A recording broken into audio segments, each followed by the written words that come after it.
안녕하세요. 황녀의 싸다고 토크 시간입니다. 네, 오늘의 황녀 사연은요. 집안 살림을 도맡아 하던 남편의 외도 사실을 알게 되면서 빈몸으로 남편을 쫓아버리고 이혼을 준비 중인 어느 한 여성분의 사연입니다. 사연 읽기 전에 구독과 좋아요, 많은 공유 부탁드릴게요. 저희 남편은 전업주부입니다. 대신 제가 나가서 돈을 벌고 있습니다. 과거로 돌아가 차근차근 이야기하자면 처음 결혼할 때만 해도 남편은 번듯한 직장에 다니고 있었으며 결혼하고 얼마 지나지 않아 사업을 한다고 했지만 대출빚만 남겨두고 모든 것을 말아먹었습니다. 저는 그때만 해도 열심히 직장 다니고 있었고요. 그때부터 남편은 풀이 죽어서는 집에서 살림을 도맡아 한다고 했고 저는 그건 아니지 않냐. 지금이라도 늦지 않았으니 다시 직장을 알아봐서 직장에 다녀봐라 라고 했고 남편은 어쩔 수 없이 초봉이 쥐꼬리만한 직장에 취직을 했습니다. 열심히 다녔지만 언제나 풀이 죽어 있어 보였고 직장 생활도 잘하는 건지 아닌지 집에 와서 일절 말도 안 하고요. 아마도 그때 당시 남편과 제 월급을 비교하자면 엄청 차이가 났거든요.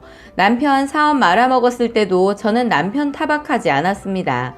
어차피 실패할 수도 있었던 거 감안해서 일 버렸던 거 아니냐고 하면서 다시 열심히 살아보자고 제가 더 많은 위로를 해주었습니다.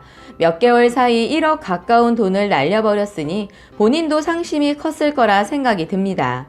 그렇게 1년 반의 직장 생활을 하던 도중 제가 임신을 하게 되었습니다. 생각보다 조금 더 빨리 생긴 아기였지만 저희에게는 축복처럼 느껴졌고 남편도 많이 밝아지는 듯 했습니다. 저는 막달까지 일하다 육아휴직을 하고 복직을 해야 하는 시기가 다가왔습니다. 저희 친정 부모님은 멀리 살고 계셨기 때문에 저에게는 큰 도움을 주실 수 없었고 엄마께서 아이 태어나고 산후조리할 때만 와 계셨습니다. 그렇다고 저희 집 근처로 이사 오실 수도 없던 상황이었는데 아버지 일이 지금 살고 계신 곳에서 벗어나질 못하는 상황이라 이사는 생각조차 안 했었고요. 저희 시댁은 저희 집에서 그리 멀지 않은 곳에 있지만 저희 시어머니는 일절, 저희 아이에 대해서는 관심도 없던 분이셨어요.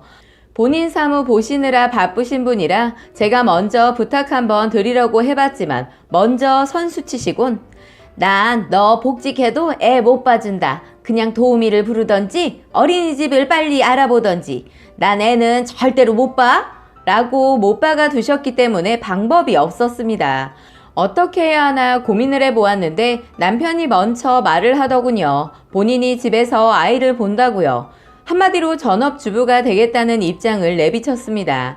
예전에 사업 말아먹었을 때도 그 말이 나오기는 했지만 그때는 아이가 있었던 것도 아니기 때문에 일을 안 다닐 수 없었던 남편이지만 이제는 어떠한 명분이 생겼기 때문에 본인의 의견을 내비쳤습니다. 저는 처음 남편 말에 반대한다고는 안 했지만 나 혼자 외벌이를 해야 하는 건 아니지 않나 싶었습니다. 그러나 저보다 쥐꼬리만한 월급 받는 남편이 그대로 회사에 나가고 제가 일을 그만두어야 한다면 아마도 저희 집은 많이 쪼들릴 게 뻔한 상황인지라 할 수 없이 남편의 말에 동의를 하게 되었습니다. 그리하여 저희 집 가장이 제가 되어버리고 남편은 가정주부가 되어버렸지요.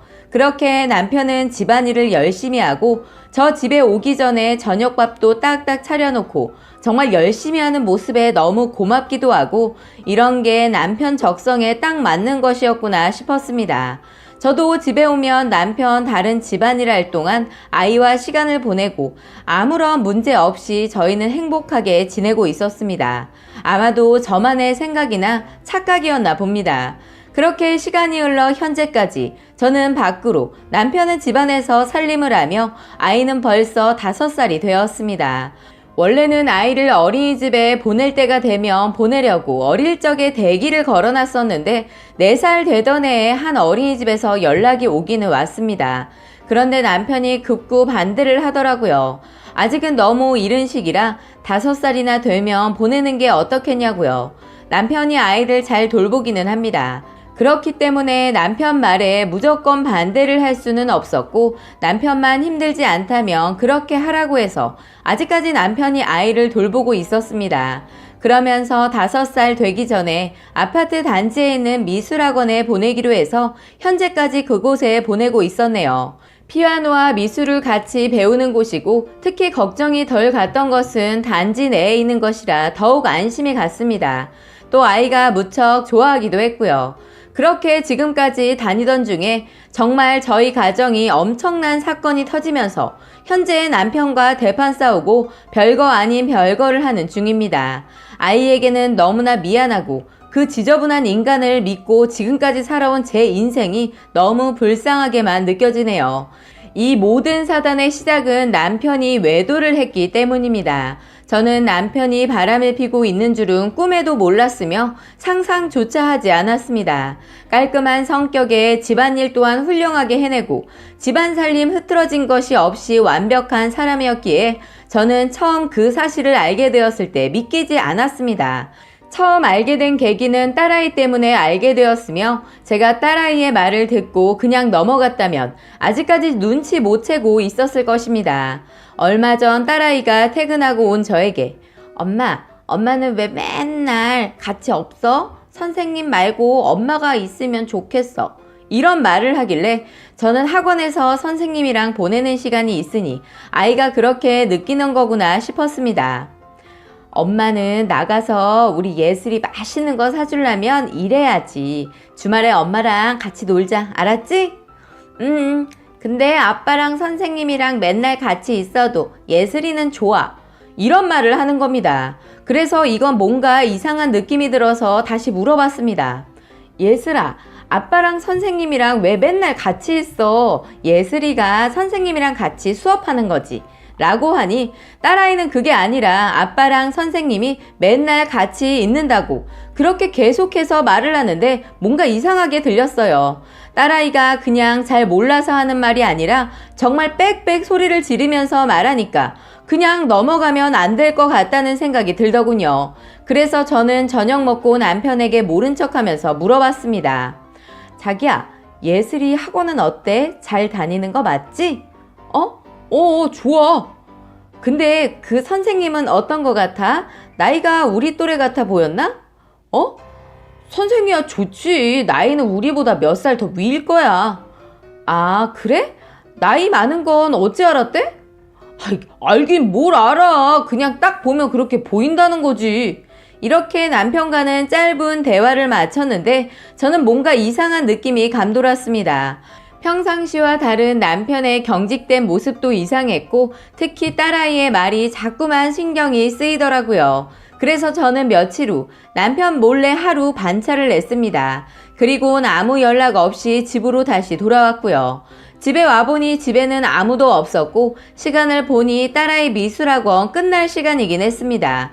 그런데 집에 없는 남편을 보니 혹시 마트라도 갔나 싶어 전화를 걸었습니다. 신호음만 몇 번 울리더니 바로 음성사서함으로 넘어가더라고요. 그리고 계속해서 여러 차례 전화를 걸었습니다. 몇 번 더 걸었는데 그때서야 전화를 받더라고요. 그래서 저는 물어봤습니다. 자기 뭐 하길래 전화를 안 받는 거야? 뭘 하긴 집에서 화장실 청소하고 있었어. 그런데 정말 남편이 전화를 받는데 주의음을 들어보니 울리는 소리가 꼭 화장실에서 있는 것 같이 들리기는 했습니다. 그러나 분명 저희 집 화장실은 아니었습니다. 저는 직감적으로 이 사람이 나에게 무언가를 숨기고 있는 것이 확실하다고 느껴졌고 저는 곧바로 전화를 끊고 밖으로 나갔습니다. 밖으로 나가니 놀이터에는 아이들이 뛰어놀고 있었고 그 아이들 속에 저희 딸아이가 뛰어노는 모습이 보였습니다. 저는 이 사람이 애랑 놀이터에서 놀면서 화장실 청소를 한다고 했나 싶었고 바로 놀이터 주변을 보니 남편은 보이지 않았습니다. 그런데 자세히 보니 애가 본인 또래 친구들이랑 그냥 뛰어놀고 있고 주변에는 다른 아이들 엄마는 있는데 저희 딸은 혼자인 것처럼 보였습니다. 순간 뭔지 모를 화가 치밀어 올랐고 저는 이상하게도 그 미술학원이 있는 곳으로 뛰쳐 달려갔습니다. 그리고 남편에게 전화를 걸었습니다. 남편이 전화를 받자 저는 곧바로 나 몸이 별로 안 좋아서 반차 쓰고 집에 다 와가. 자기 집이라고 했지? 뭐? 아까는 그런 말 없었잖아. 어딘데? 곧 도착이야? 라고 하는데 보통 이러면 어디가 아프냐, 얼마나 아프길래 그러냐, 이런 소리가 먼저 나와야 하는 게 정상 아닌가요? 뭐에 쫓기든 남편이 허겁지겁 움직이는 소리가 들렸고 저는 전화를 끊었습니다. 저는 그리고 그 미술학원 앞 현관문 앞에 서 있었습니다. 정말 아니길 바랬지만 잠시 뒤 미술학원 현관문 열리는 소리가 들렸고 그곳에서는 남편이 나오는 모습을 보았고 문 앞에서 나오는데도 둘이 아주 쌩 지랄을 하면서 집에서 나오더군요. 마침 저를 못 본 남편 놈을 향해 저는 발로 힘껏 남편 놈을 걷어차 버렸습니다. 그 둘은 그대로 현관 안쪽으로 넘어지고 말았고 그 선생녀는 기가 찰 정도의 옷차림으로 자빠져 있었고 남편은 머리가 헝클어져 누가 봐도 개짓하다가 나온 것처럼 보였습니다. 두 사람은 순간 얼음이 되어버렸고 저는 눈에서 눈물이 넘쳐 흘렀습니다. 저는 그 선생님 발로 연신 밟아버렸고 아무 말도 못하는 그년을 뒤로 한 채 남편 놈 멱살을 잡고 그대로 밖으로 나갔습니다. 남편은 그만 놓으라고 지랄을 했지만 저도 화가 나서인지 저도 모를 힘이 샘솟아 고래고래 소리 지르면서 놀이터 앞까지 나왔습니다. 저와 남편을 본 놀이터에 있는 엄마들이 저희를 보고 수군거리기 시작했고 저는 다 들리는 소리로 이 개만도 못한 새끼야, 애를 내버려두고 학원 선생이랑 그 짓하고 있으니까 좋냐? 이 쓰레기 같은 놈아, 너 얼굴도 못 들고 다니게 할 거고 그녀는 여기서 학원 못하게 다 까발려줄 거야, 알았냐? 남편은 잘못했다고 빌었지만 저는 그 지저분한 일 저지른 남편놈 뒤로 한 채 저희 딸 데리고 집으로 들어와 버렸습니다. 그리고 현재 저는 회사에 휴가를 내서 친정 집으로 와 있는 상태입니다. 제가 회사를 다니다 보니 동네 사람들 잘 모르지만 그래도 가끔 연락 주고받는 동생이 있어 연락을 해보니 그 미술학원 선생 아파트 단지에 소문 다 나서 지금 애들도 아무도 안 다니고 있다고 하더라고요. 본인도 확실하게는 모르겠지만 여튼 소문이 여러 가지로 났다고 하더라고요. 학원 다니는 애 아빠를 꼬셨다느니 꽃뱀이었다느니 과부로 살다가 남자 하나 꼬드겨서 살아보려고 했었나 보다 등등 여러 가지 소문들이 퍼졌다고 하네요. 그런 짓 하고도 이런 뒷일 감수해야 한다는 건 알고 저지른 행동이겠지 생각하며 아주 쌤통이라고 생각합니다.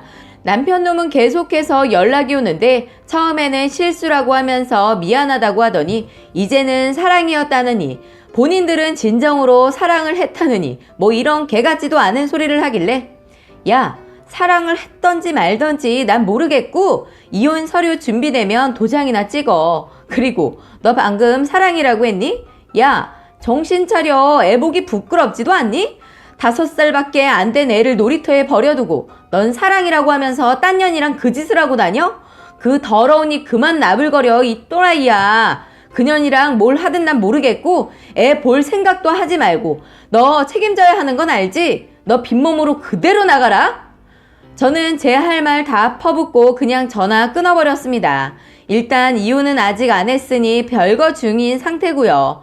저는 그년한테도 도덕적으로도 문제가 많은 년 같아서 그년에게도 법적으로 소송 취할 작정입니다. 저는 이대로 괜찮지만 딸아이에게 너무 험한 꼴을 보인 것 같아 마음이 찢어지지만 지금이라도 알게 되었다는 사실에 저는 다행이라고 생각합니다. 혹시 아이가 좀 더 큰 상태에서 더 더러운 꼴이라도 봤다면 정말 상상조차 하기 싫어집니다. 이제는 출퇴근이 조금 길더라도 친정집 근처에 집 얻어 딸아이와 함께 행복하게 살아갈 것입니다. 저도 평범하게 살다가 이런 일을 겪다 보니 사람에게는 언제 어디서 무슨 일이 일어나게 될 줄 모른다는 것을 다시 한번 깨닫게 되었네요. 앞으로 살아가면서 또 어떠한 일이 저에게 생길지는 모르겠지만 이런 일도 겪어봤으니 정말 두려움 따위는 생기지 않을 것 같아 보여집니다. 라고 사연 올려주셨습니다. 오늘의 사연 여기까지였고요. 많은 공유와 여러분들의 생각이나 느낀 점이 있다면 댓글로 표현해 보시기 바랍니다.